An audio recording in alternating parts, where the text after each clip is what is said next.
warahmatullahi wabarakatuh. Waalaikumsalam warahmatullahi wabarakatuh. Selamat pagi anak-anak. Pagi.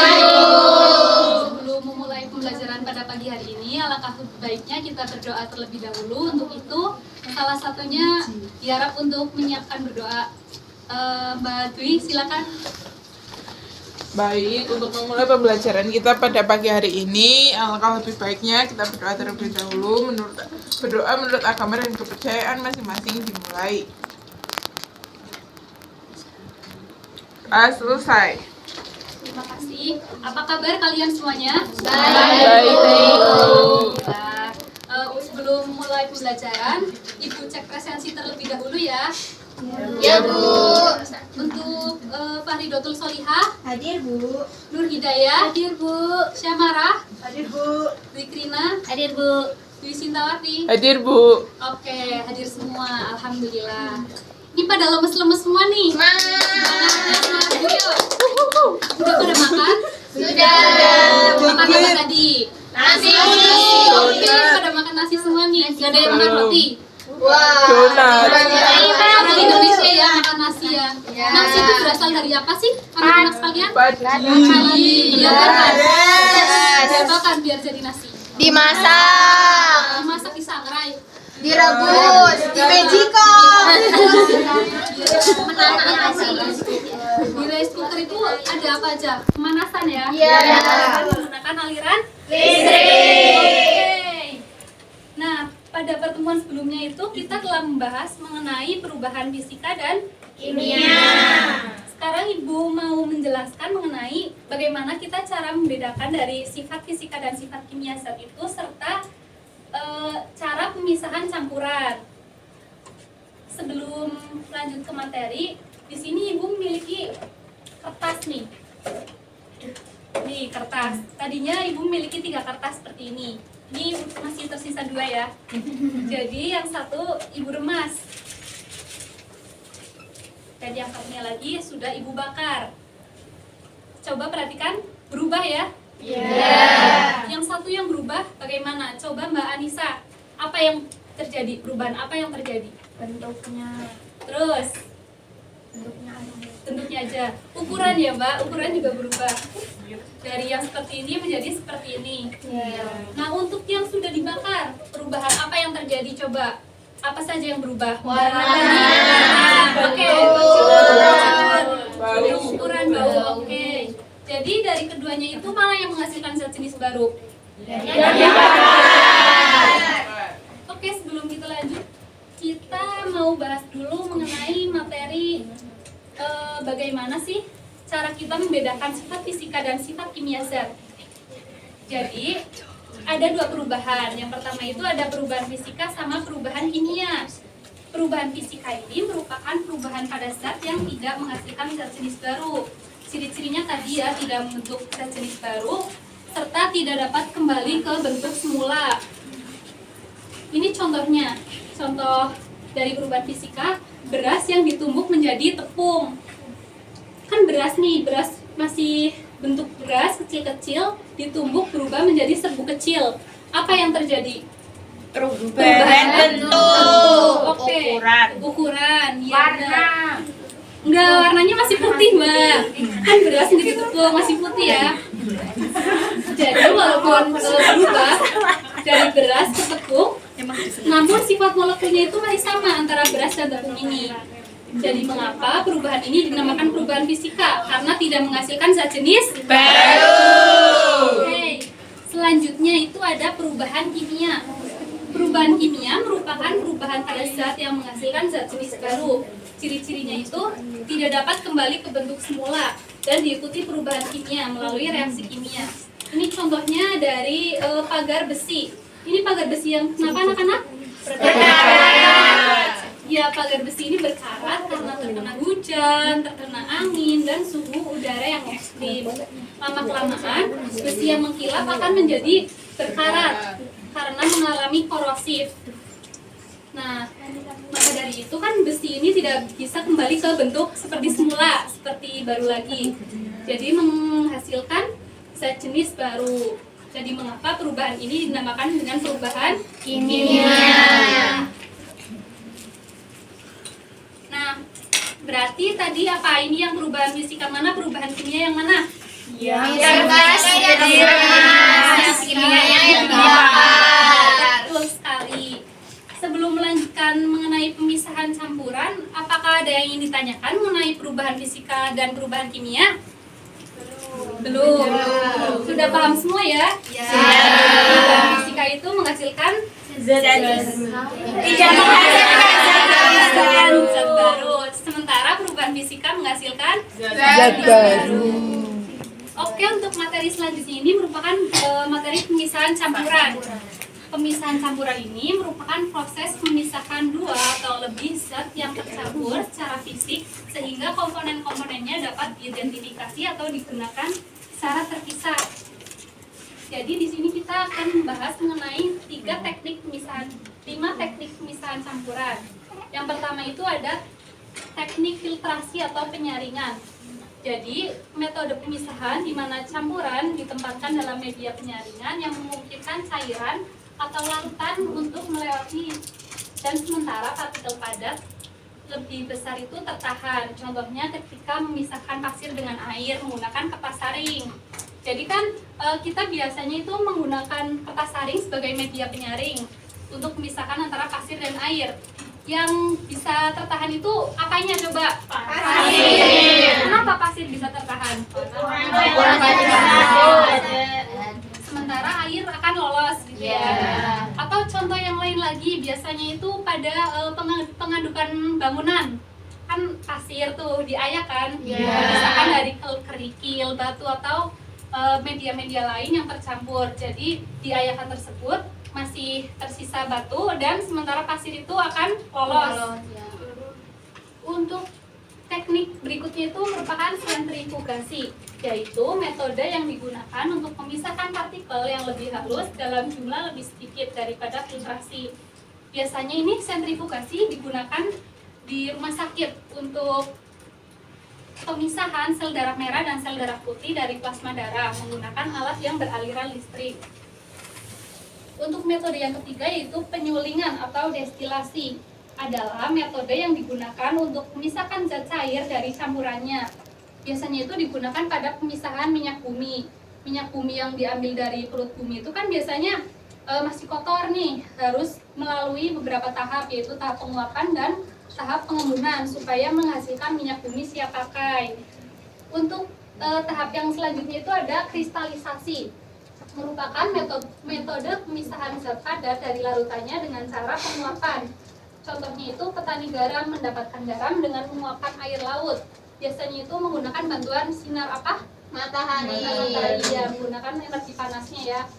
Untuk yang terakhir itu ada teknik kromatografi, merupakan metode yang didasarkan pada perbedaan kecepatan merambat antara partikel-partikel zat yang bercampur dalam medium diam ketika dialiri medium gerak.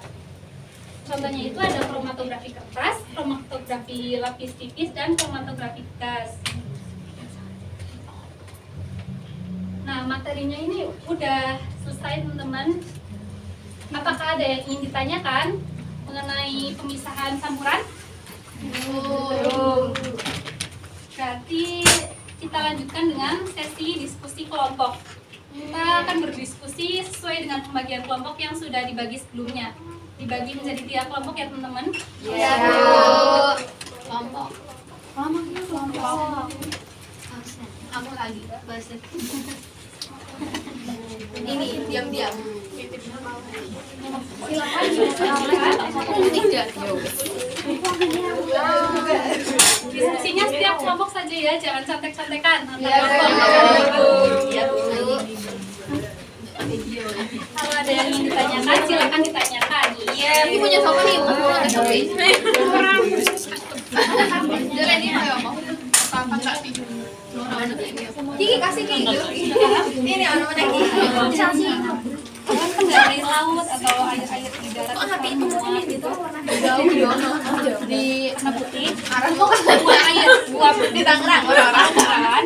Bagus warnanya. Kan mengalami itu akan menghasilkan apa?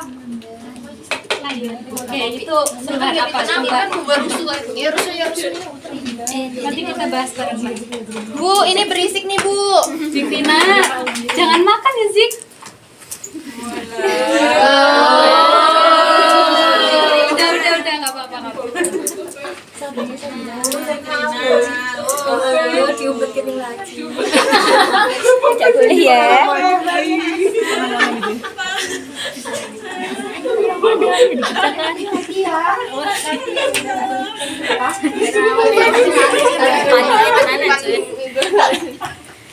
Ayo didiskusikan ya. Iya, Bu.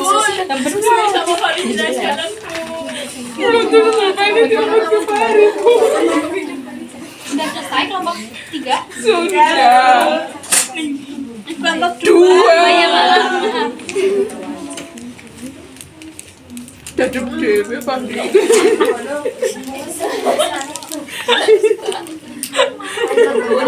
Ayo kerjakan.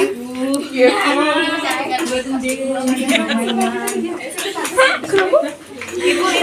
Apa ya Bu?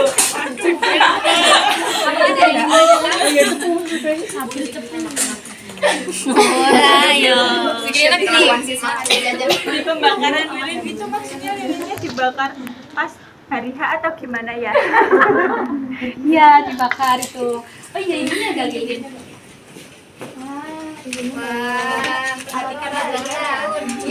Jangan bakar-bakaran di sini. Boleh cuma Bu Guru aja.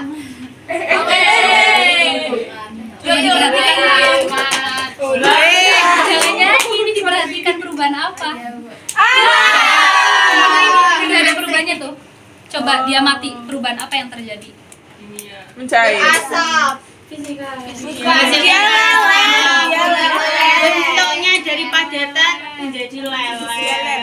Dia dijawab. Jawab dikit.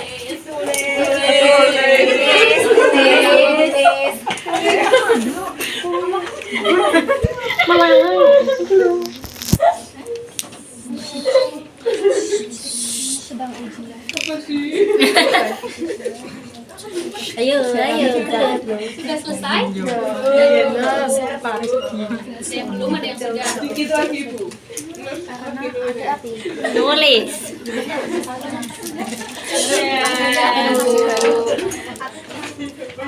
Oke, udah selesai ya? Sudah. Kita bahas. Kelompok 1 coba peristiwa 1 jelaskan perubahan apa dan alasannya kenapa? Perubahan yang terjadi pada peristiwa pembentukan awan di langit. Nah, pembentukan awan di langit termasuk dalam perubahan fisika. Betul. Kenapa alasannya? Karena awan terbentuk dari uap air yang berasal dari bumi. Air yang terkena panas matahari, air yang berada di daratan akan menguap ke atmosfer. Kemudian dari penguapan tersebut akan membentuk awan. Ketika awan suhunya menurun atau sangat rendah, akan terjadi tetesan air hujan atau disebut tetesan air yang dari udara atau disebut dengan hujan. Jadi tidak menimbulkan zat jenis baru, kan itu menjadi siklus atau berputar. Iya, air ke air lagi. Air ya. Setuju teman-teman perubahan fisika ya peristiwa 1? Setuju. Oke, kelompok 2 peristiwa yang kedua. Coba.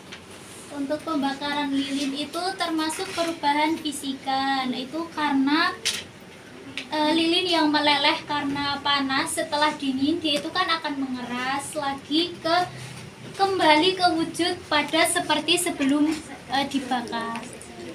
Untuk kelompok yang lain setuju? Apakah jawabannya sama untuk peristiwa pembakaran lilin? Sama. Setuju. Nah, ini masih ada kekeliruan. Sebenarnya tidak salah, tapi masih kurang. Jadi pembakaran lilin ini kan lilin meleleh karena dipanaskan dan akan kembali lagi ke wujud semula setelah dingin. Jadi itu perubahan fisika. Tapi kalian lupa ada sumbunya di sini. Sumbu yang terbakar apakah akan bisa kembali ke bentuk sumbu seperti semula? Tidak. Jadi terbakar dan menghasilkan zat jenis baru ya? Iya. Berarti dalam lilin ini ada perubahan apa saja? Fisika dan kimia. Betul sekali. Oke, tepuk tangan. 3. Coba kelompok 3 mau menjelaskan. Nomor 3. Penduduk sekitar pantai akan memperoleh air bersih dengan teknik destilasi, yaitu dengan proses penguapan, kemudian pengembunan, sehingga mendapatkan air tawar yang bersih. Iya, benar sekali. Jadi penduduk pantai itu mendapatkan air tawar dengan proses destilasi. Lebih tepatnya itu destilasi bertingkat karena biasanya itu air laut ditampung terlebih dahulu, kemudian diuapkan, dan embun hasil penguapan itu akan ditampung pada alat namanya kondensor. Kondensor berbentuk seperti cembung seperti ini. Lalu setelah embunnya itu mendingin akan menghasilkan air tawar. Jadi itulah cara untuk penduduk pantai mendapatkan air tawar. Seperti itu. Sebelum Ibu akhiri, apakah ada yang ingin bertanya mengenai perubahan fisika dan perubahan kimia dan juga pemisahan campuran? Sudah paham semua ya? Sudah.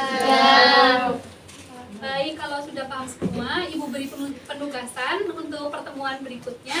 Coba kalian cari perubahan apa yang terjadi pada gunung meletus. Cari, nanti kita bahas di pertemuan selanjutnya.